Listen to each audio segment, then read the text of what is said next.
The 2026 World Cup has started, and in the first 2 days alone, it has already given us goals, chaos, 3 red cards in a single match, a comeback, a host nation making history, and the most dominant opening performance by an American team since 1930. Let's go through every match played so far. Fast, no filler, just the football.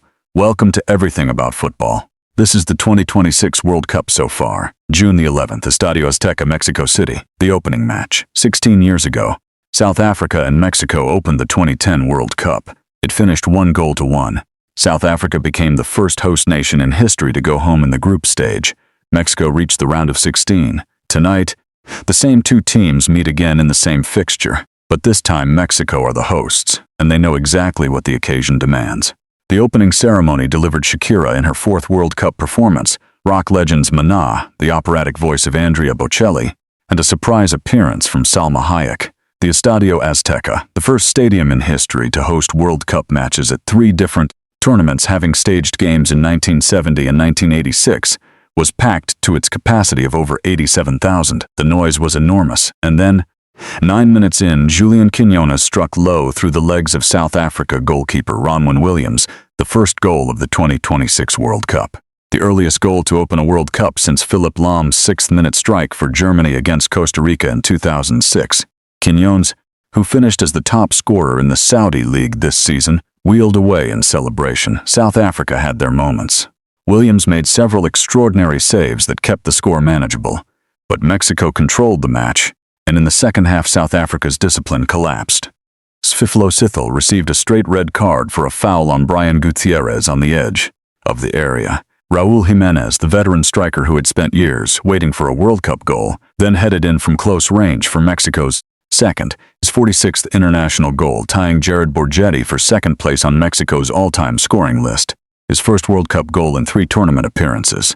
Then in stoppage time, Cesar Montes, with the match already won and nothing to play for, received a needless red card. 3 red cards in a single World Cup match. The most in any opening game in the tournament's history. Mexico win 2-0. 3 points, history. And the loudest the Azteca has sounded in years.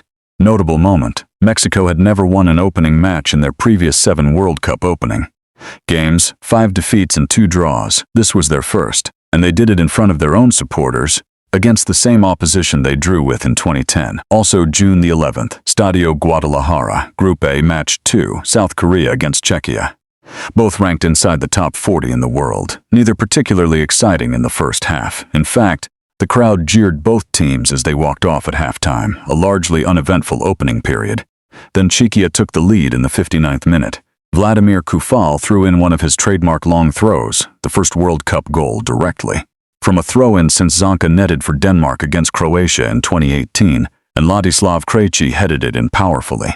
South Korea could have folded. Instead, Hwang In-beom received a pass from Lee Kang-in and clipped a deft, composed finish inside the post in the 67th minute, 2-2.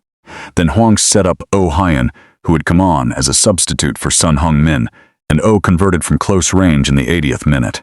2-1, South Korea win. Their third-choice striker, introduced from the bench, scored the winner. Tomáš Souček had a header ruled out for offside late on to deny Czech Republic's equalizer. South Korea joined Mexico at the top of Group A with 3 points each. Czechia are bottom. The group is already interesting. June the 12th. BMO Field, Toronto, Canada's opening match, Canada versus Bosnia Herzegovina, Group B, and more history. Canada had played at 3 previous World Cups, 1986, 2022, and now 2026. At the previous 2, they lost every group game. Tonight, they were determined to get their first ever World Cup point.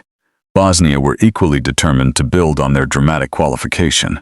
Beating Italy on penalties in the playoff final, Jovo Lukic gave Bosnia the lead in the first half, a powerful header from a corner that gave Canadian goalkeeper Maxime Crapeau no chance. Canada pressed and probed but could not find an equalizer, and then, in the 78th minute, Cyle Larin came off the bench and struck a shot inside the box that took a deflection and found the net. Just 121 seconds after coming on as a substitute. Canada won, Bosnia won. Canada's first ever World Cup point.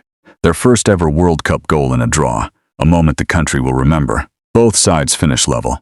Switzerland and Qatar play on Saturday to complete Group B's opening day. June the 12th, SoFi Stadium, Los Angeles, Group D. And finally, the match everyone had been waiting for.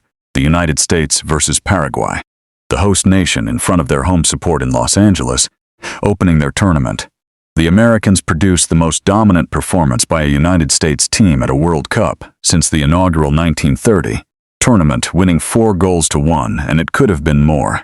Damian Bobadilla put the ball into his own net in the 7th minute, deflecting a cutback from Weston McKennie, Paraguay own goal.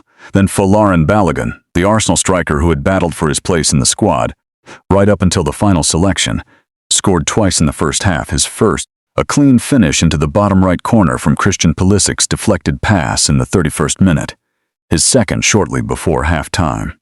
Balogun became the first American player to score 2 goals in a World Cup game since Bert Patenaude scored 3 against the same opponents.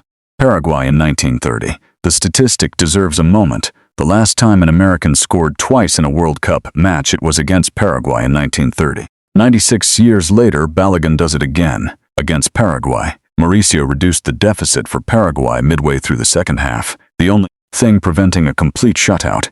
And then, deep into stoppage time, substitute Giovanni Reyna struck a trivela, a shot with the outside of his right foot that curled beautifully into the far corner. 4-1. The crowd went wild. Sebastian Berhalter also appeared as a substitute, making him and his father Greg Berhalter, the former U.S. coach, the 24th father-son pair in World Cup history to both play in the tournament. 4 goals, the United States' highest score in any World Cup match ever. Balogun with 2.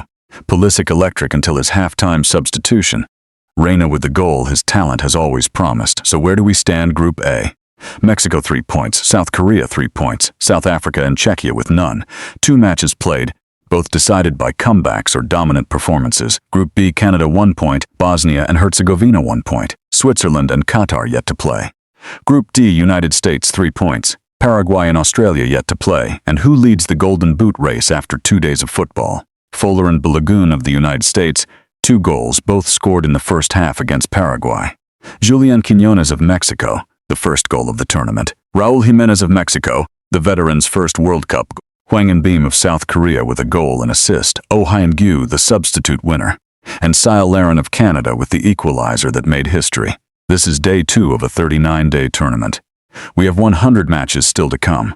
Group C kicks off today with Brazil versus Morocco and Haiti versus Scotland. And it has already been extraordinary. Everything about football will be covering every match, every storyline, and every talking point throughout the 2026 World Cup. Subscribe to the channel, the beautiful game in all its depth.